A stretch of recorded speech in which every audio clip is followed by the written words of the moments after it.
Alright, I'm just going to talk now about end screens as was asked on our Facebook group.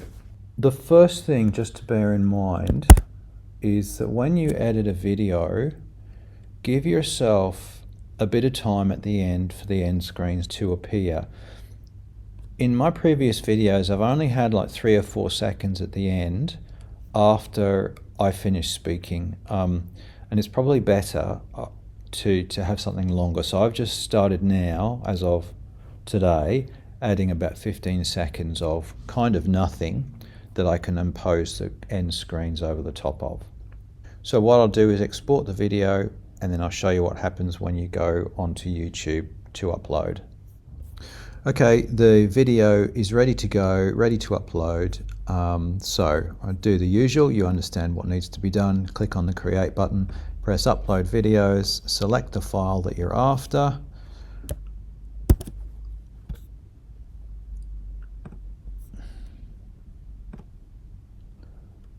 And start uploading.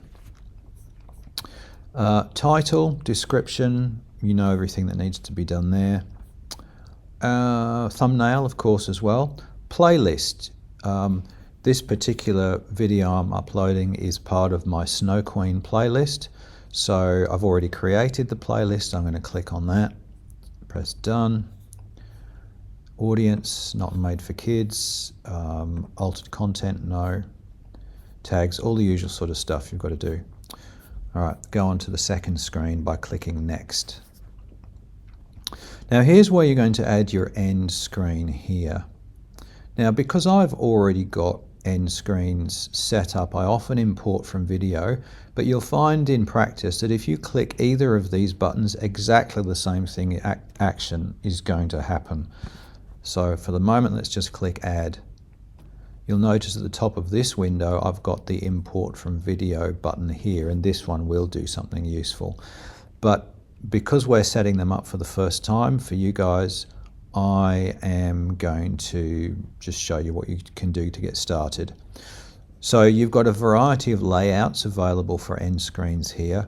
And I might just click on this one here, which puts a video, a playlist, and a subscribe button up.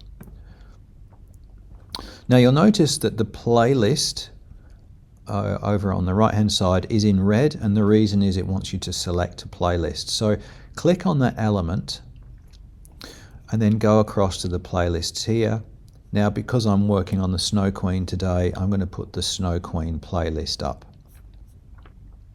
There's my subscribe button in the middle, and video. This is an important one to think about.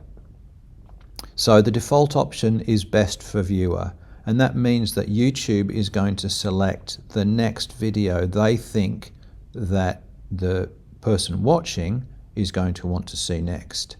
Now it could be one of yours, but it may just as well be somebody else's. So you want to use one of the different options for this one most likely. If you click on most recent upload, it will serve them the last thing you published. So that's a useful one, and I've used it very often.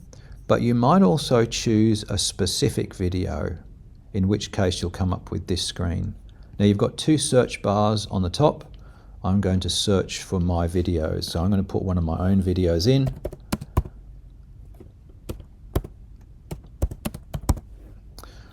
And I'm choosing to use this particular one because it seems to be one of those evergreen videos that's getting a lot of traction, a lot of people are subscribing, so I'm going to put that one there instead.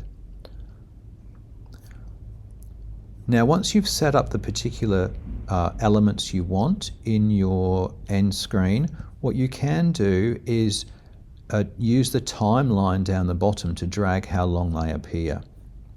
Let's look what it does. If I go and pop the cursor here, it'll show you what's showing at that point of the video. Now you can see I've got a bit of room there. What I can do is a couple of things. I can drag these elements around. I don't necessarily want them there over the top of the word Swedenborg. So if I take this video and I put it up, and I take that one and I put it up also, I go back here, you'll see that it's not covering the word Swedenborg. I might put my subscribe element out of the way over here too. Now, the other thing I can do is I can drag how long these elements appear. Obviously, the Snow Queen playlist is over my face, and I really don't want it there. So let's see if I can find a point where my face disappears around there. So there it is on the timeline, and all I'm going to do is drag that across to that point. So that will appear at 7:10, whereas the subscribe is appearing here, and then the video is also appearing here. Now I actually might rearrange things. I'm going to drag this over here just to show you what happens. If you have two elements sitting on top of each other, it won't allow you to do it. So this is where the red appears. So I'm going to just rearrange those, pop that one over there, pop my Snow Queen up there, and now I'm actually going to put the Snow Queen back here, but it's the video that I want to appear later when my face is gone.